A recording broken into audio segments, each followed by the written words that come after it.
From the Center for Agricultural Profitability at the University of Nebraska-Lincoln, this is Nebraska Farmcast.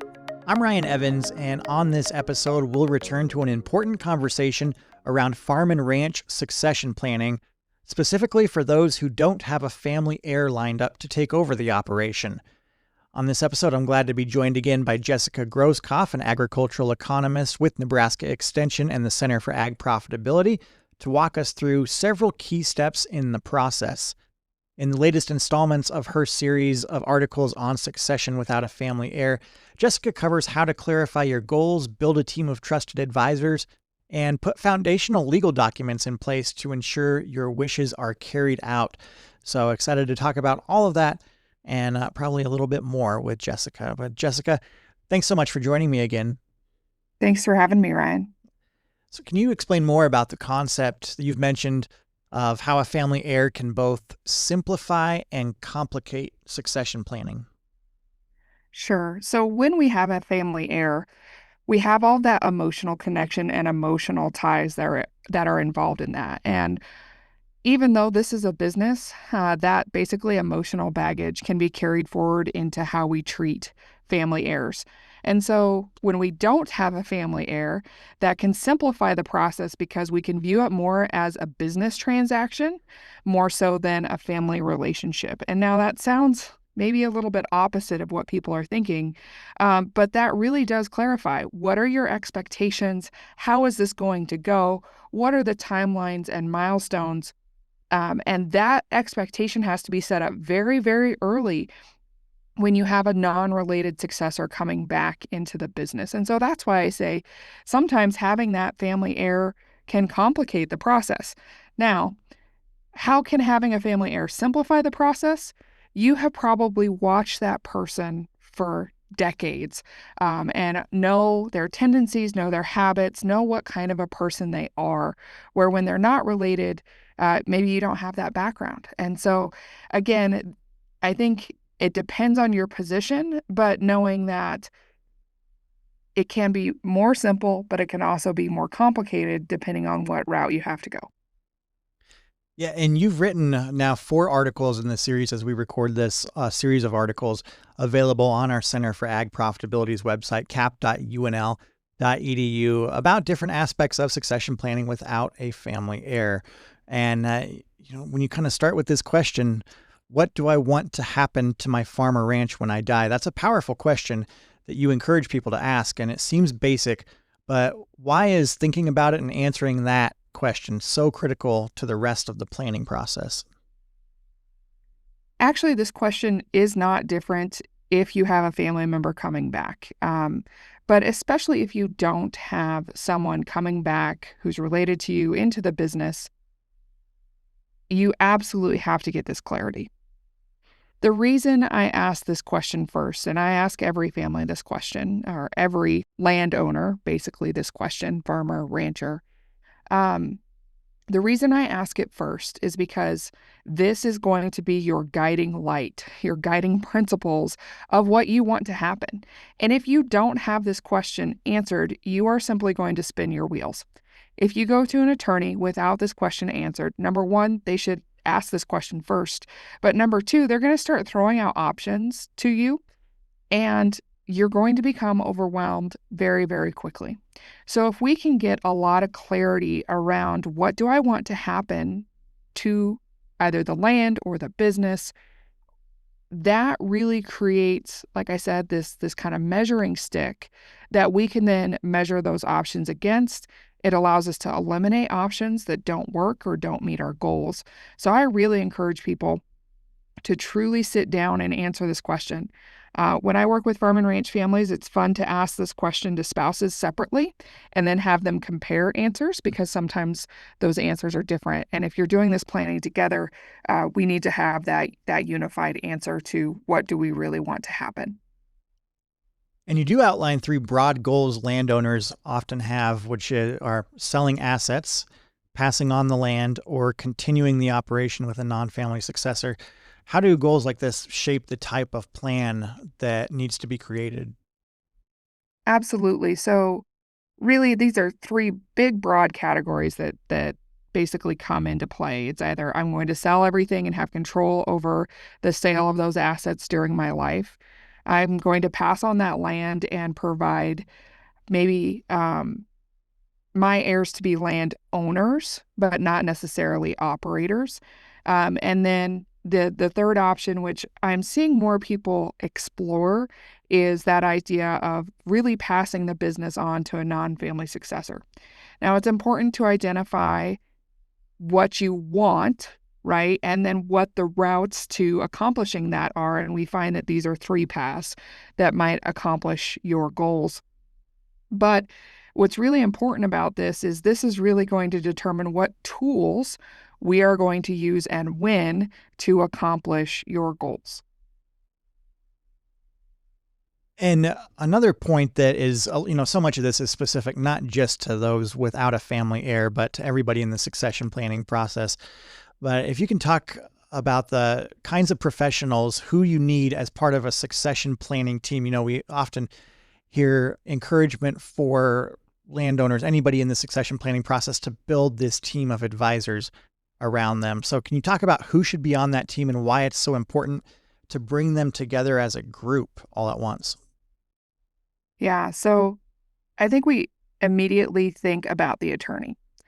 And I actually had a family call me one time asking for a recommendation about an attorney, and they wanted to know if that attorney could make sure that they limited the amount of taxes they paid, effectively moved that business to the next generation, and kept the family together. And my answer to them was no. No attorney, no single attorney can do that by themselves. No single person can do that by themselves. What we really need to do is build a team. So, of course, that team is going to include an attorney. It's probably going to include a tax professional. It might include a banker. It might include a financial advisor. And then, depending on your family, it might also include things like a counselor, a life insurance agent. So, the reason we need that team is because each of those advisors are going to look at the situation from a different perspective and bring their expertise to the table. Now, I recommend meeting with those teams as a group rather than separately, is because you don't want to be the middleman. You have hired this team of advisors to advise you, and they're going to be talking about tactics and strategies that may be beyond your knowledge. So don't hinder them by trying to be the middleman. Sit your attorney and your accountant especially down together and have them walk through the options. Again, focus on what do you want to happen, but let them figure out what tools accomplish that goal in the most efficient manner.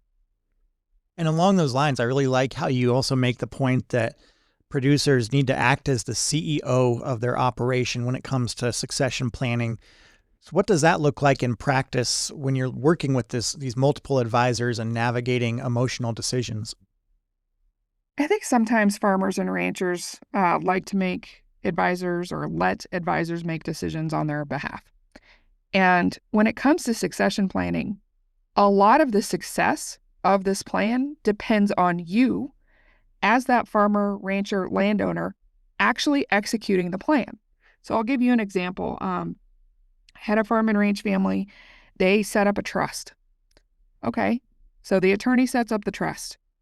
The challenge with that is the actual physical act of setting up the trust is not a succession plan. So the rancher in this case needed to move assets into the trust. That was a part of their job in executing the plan. Then they also had to deal with the daily management of that trust and ensuring that it was managed properly so that the actual plan was executed in the way that it needed to be. So while they're alive, they have to physically work almost every day to make sure that that plan is successful. And if you just default and say, well, the attorney set up the trust and you don't manage it day to day, it's not going to do what you expect it to do at your death. Or more importantly, it's not going to do what you want it to do for your family. And so even though you spent the time and the money to set up that trust, you also have to spend the effort to execute that trust. Yeah, and part of that effort comes from getting the essential documents in place. Your latest article is about those legal documents, and you specifically talk about 4 different legal documents that everybody, regardless of their long-term plan and who they want to take over, should have in place. Can you walk us through each of those and their importance, even for younger or single landowners, if they're not even thinking about retirement or succession quite yet? So there are 4 primary documents every adult needs.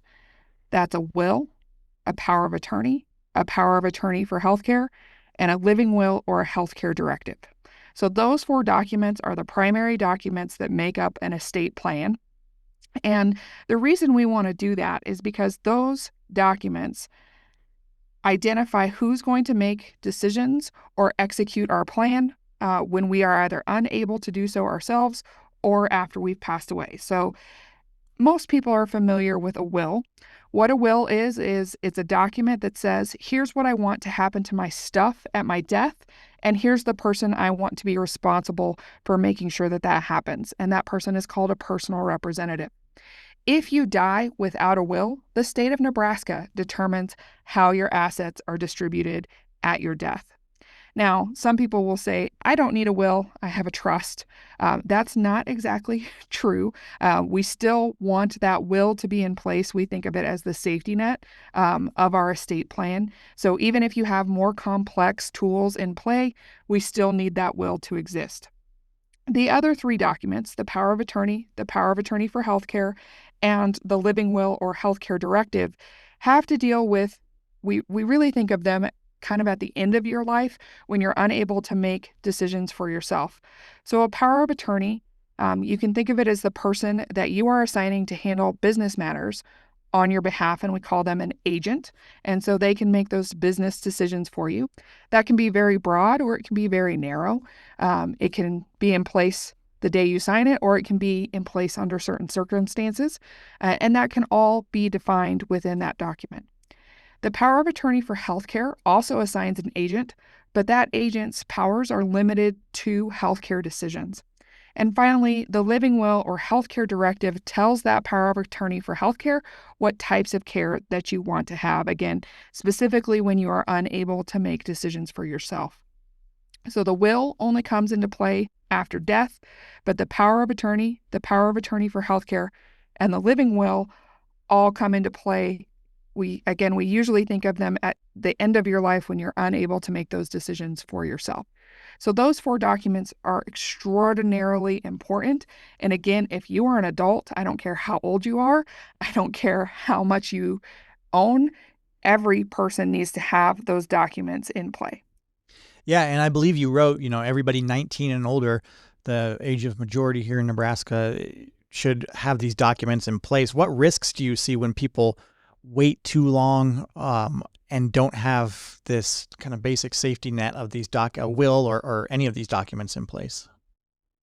Yeah, so I think the biggest risk is that something tragic happens to you, a car accident or something like that, and you don't have these documents in place. And basically what it does is it puts your family in court to make decisions for you. So for example, if I was in a bad car accident and I didn't have a healthcare power of attorney and I was unable to speak for myself, my family would have to go to court to decide who would be able to make those decisions on my behalf. And I might not like the decisions that they make. When it comes to a will, again, the state of Nebraska has what they call in-estate succession laws, which basically say if you die without a will, these are the things that are going to happen in the state of Nebraska. I will be honest, no one likes what they decide to do with your assets. So I would rather make that choice myself than allow the government to make it for me. So again, you might be in a position where you're trying to figure out this much broader estate plan or succession plan, but start really simple, and that is getting those 4 documents in place. They do not take long to get in place, and they can be modified at any time. So again, I would rather have something in place than nothing at all, because I can go back in and I can amend those documents. As long as you are competent, we can update those up until your death. And are there any things that you want specifically people without a family heir to know about the planning processes that we've been talking about? I think the biggest thing for me is that you have options, you have choices. And, just because you don't have someone in your family coming back to farm or to ranch does not mean that that business or your legacy ends when you pass away. You can decide what you want your legacy to be. And there are mechanisms to make sure that your legacy lives on in multiple different ways, whether that's starting someone out in your neighborhood, farming or ranching, whether that's contributing to a charity that follows your beliefs, whether that's having that opportunity really to be present with your family at the end of your life and providing them with a gift at the end of your life. Whatever that happens to be, your legacy does not end because your farming or ranching business will no longer have your last name attached to it. All right, that's Jessica Groskopf, an extension educator and agricultural economist with the Center for Agricultural Profitability here at UNL. She's based in Scotts Bluff, and Jessica will be hosting a webinar on this topic July 17th, 2025. If you hear this before then, you can register on our center's website at cap.unl.edu. And if you're catching this episode after that, you can look for the recording there as well to dive deeper into this topic. And of course, you can check out every article in Jessica's series on this topic covering a range of these issues on our website as well at cap.unl.edu. And we have the links in the podcast description here, wherever you're listening to it. Jessica, thanks a lot for the time. Thanks, Ryan. Nebraska Farmcast is a production of the Center for Agricultural Profitability at the University of Nebraska-Lincoln. For the latest research-based information and education resources to manage your farm or ranch operation, visit our website at cap.unl.edu. That's cap.unl.edu.